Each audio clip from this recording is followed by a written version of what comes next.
जब हम आलू के बारे में सोचते हैं तो दिमाग में क्या आता है? शायद वही भूरे या पीले रंग की सब्जी, है ना?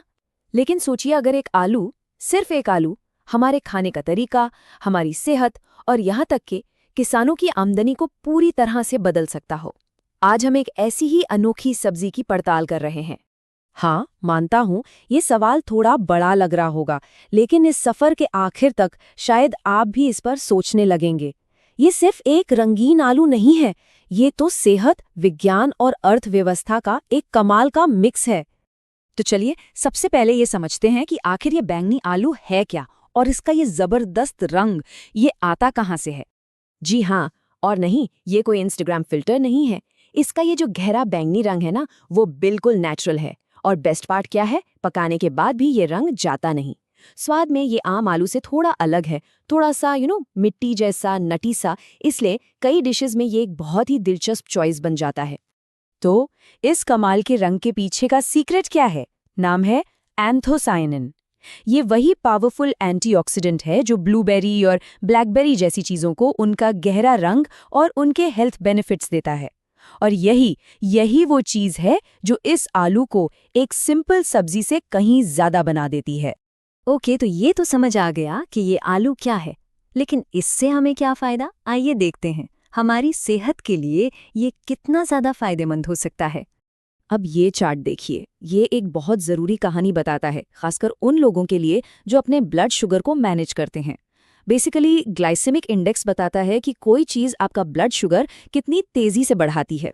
अब देखिए, बैंगनी आलू का जीआई है 77, जबकि सफ़ेद आलू का है 93। मतलब साफ है, ये ब्लड शुगर लेवल्स पर काफ़ी धीरे धीरे असर डालता है। और बात यहीं खत्म नहीं होती। स्टडीज बताती हैं कि ये ब्लड प्रेशर कंट्रोल करने में मदद कर सकता है, हार्ट हेल्थ को बेहतर बना सकता है, और हाँ, इसके छिलके में इतना फाइबर होता है कि ये डाइजेशन के लिए भी बहुत अच्छा है। प्लस विटामिन्स और मिनरल्स का तो ये खजाना है ही। लेकिन ये आलू सिर्फ हमारी प्लेट्स को ही नहीं बदल रहा, ये किसानों के खेत और उनकी इकोनॉमी को भी बदल रहा है। तो चलिए अब स्टोरी का फोकस हेल्थ से शिफ्ट करके इकोनॉमी पर लाते हैं। और एक बात साफ समझ लेनी चाहिए, ये सिर्फ शहरों का कोई हेल्थ फूड ट्रेंड नहीं है, ये बिल्कुल ग्राउंड लेवल पर एक बड़ा बदलाव ला रहा है। किसान इसे अपनी आमदनी बढ़ाने का एक सॉलिड जरिया मान रहे हैं। और कितनी आमदनी? ये नंबर आपको हैरान कर देगा, 20 लाख रुपए। पंजाब में कुछ किसान इस बैंगनी आलू की खेती से प्रति एकड़, जी हाँ, प्रति एकड़ 20 लाख रुपए तक कमा रहे हैं। पारंपरिक फसलों के मुकाबले ये एक बहुत बड़ा जंप है। और ये सिर्फ हवा में बातें नहीं हैं। फरीदकोट जिले के एक 27 साल के किसान ने ये सच में करके दिखाया है। उन्होंने गेहूं धान की पारंपरिक खेती छोड़कर इस बैंगनी आलू को अपनाया और ये साबित कर दिया कि सही फसल चुनकर खेती में एक क्रांति लाई जा सकती है। तो ये आलू हेल्दी भी है, किसानों के लिए फायदेमंद भी है, लेकिन सवाल ये है कि ये आया कहाँ से? इसके पीछे जो साइंस है, जो इनोवेशन है, वो भी उतना ही दिलचस्प है। जवाब है बायोफोर्टिफिकेशन। ये एक साइंटिफिक प्रक्रिया है जिसमें फसलों को उगाते वक्त ही उनके अंदर विटामिन्स और मिनरल्स जैसे न्यूट्रिएंट्स बढ़ाए जाते हैं। ये ऊपर से कुछ मिलाना नहीं है। सोचिए, ये न्यूट्रिशन को पौधे के डीएनए का ही हिस्सा बना देना है।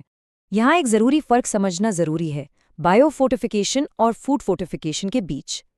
देखिए, फूड फोर्टिफिकेशन में न्यूट्रिएंट्स को बाद में प्रोसेसिंग के टाइम मिलाया जाता है, जिसमें बार बार खर्चा आता है।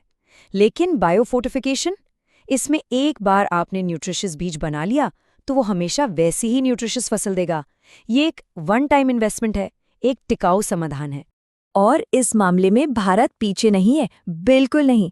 हमारे सेंट्रल पोटैटो रिसर्च इंस्टीट्यूट के साइंटिस्ट असल में दशकों से इस पर काम कर रहे हैं और हाल ही के सालों में उन्होंने कुफरी नीलकंठ और कुफरी जमुनिया जैसी कई एंटीऑक्सीडेंट रिच किस्में जारी की हैं। चलिए अब पिक्चर को थोड़ा और जूम आउट करते हैं। ये कहानी सिर्फ पर्सनल हेल्थ या लोकल इकोनॉमी की नहीं है, ये एक ग्लोबल न्यूट्रिशन क्राइसिस से जुड़ी हुई है। दुनिया भर में करोड़ों लोग हिडन हंगर यानी छिपी हुई भूख के शिकार हैं। इसका मतलब क्या है? मतलब ये कि उनका पेट तो भर जाता है, उन्हें कैलोरीज मिल जाती हैं, लेकिन उनके शरीर को ज़रूरी विटामिन्स और मिनरल्स नहीं मिल पाते। और बायोफोर्टिफाइड फसलें जैसे कि ये बैंगनी आलू इस प्रॉब्लम का एक डायरेक्ट सोल्यूशन है। साइंटिफिक रिपोर्ट्स में एक बहुत ही पावरफुल बात कही गई है कि हरित क्रांति ने हमें फूड सिक्योरिटी तो दी, मतलब खाना तो दिया, लेकिन न्यूट्रिशनल सिक्योरिटी देने में फेल हो गई। तो अब चैलेंज सिर्फ पेट भरने का नहीं, बल्कि शरीर को सही पोषण देने का है। और बस यहीं पर ये बैंगनी आलू इतना ज़रूरी हो जाता है। ये एक ऐसा मॉडल, एक ऐसा चक्र बनाता है जो अपने आप चलता है। स्टेप 1, साइंटिस्ट्स एक बेहतर फसल बनाते हैं। स्टेप 2, किसान उसे ज़्यादा आमदनी के लिए उगाते हैं। स्टेप 3, हम लोग उसे बेहतर सेहत के लिए खाते हैं और इस तरह एक टिकाऊ चक्र बन जाता है। सेहत, अर्थव्यवस्था, कृषि, सब एक साथ। तो सोचिए, हमने शुरुआत की थी एक सिंपल सी दिखने वाली सब्जी से और कहाँ तक पहुँच गए? सेहत, विज्ञान, ग्लोबल न्यूट्रिशन।